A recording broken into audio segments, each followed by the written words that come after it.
அக்கா செயின்ஸ் போடுறச்ச இதே மாதிரி வட்டம் சதுரம் முக்கோணம் நீங்கள் இப்போ வரைஞ்சிட்டு இன்றைக்கி ஒரு நாள் டைம் எடுத்துக்கோங்க, நாளைக்கும் இன்றைக்கும்.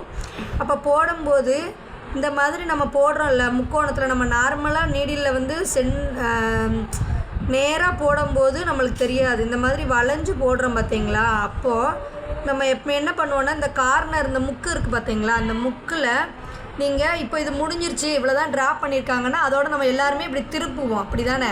அப்படி வந்து திருப்பக்கூடாது. எப்போயுமே சென்டர் நம்மளுக்கு முக்கோணம் நம்ம எவ்வளோ தான் ட்ரா பண்ணியிருந்தாலும் ட்ரா பண்ணதை தாண்டி ஒரு குட்டி செயின்ஸ் போட்டு அதுக்கப்புறம் அப்படி திருப்பினீங்கன்னா மட்டும்தான் அந்த முக்கு வந்து ஷார்ப்னஸ் வந்து கிடைக்கும். இல்லைன்னா உங்களுக்கு அது ஒரு மாதிரியாக நீண்டுட்டு இருக்கிற மாதிரி இருக்கும். அதனால் எப்பயுமே நான் கொஞ்சம் பெரிய செயினாக போடுறேன் வீடியோவுக்காக, நீங்கள் வந்து குட்டி குட்டி செயினாக போட்டுக்கோங்க. போட்டு முடிச்சுட்டு இந்த மாதிரி நம்மளுக்கு முக்கோணம் தான் இருக்குது பார்த்தீங்களா, இந்த சென்டர்கிட்ட அப்படியே நம்ம திருப்பக்கூடாது. இந்த பாருங்கள், முக்கோணம் சென்டரில் ஷார்ப்பாக கிடைக்காது.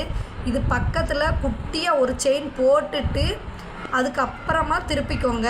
திருப்பினா மட்டும்தான் உங்களுக்கு அந்த சாஃப்ட்னஸ் கிடைக்கும். எதுக்காகனா நெக்லஸ் டைப் கழுத்து, பானா கழுத்து இந்த மாதிரி இதுக்கு நம்ம ஆரி போடும்போது நம்மளுக்கு இந்த ஸ்டிச்சு வந்து யூஸ் ஆகும்.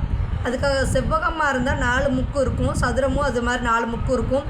அந்த கார்னரில் திருப்பும் போது நீங்கள் கீழே ஒரு ஸ்டிச்சு இறக்கி தான் மேலே கொண்டுட்டு போகணும். அப்படி கொண்டுட்டு போனால் மட்டும்தான் உங்களுக்கு அந்த மாதிரி கொஞ்சம் ஈஸியாக நேராக வரும். அப்படி பண்ணுங்க என்ன.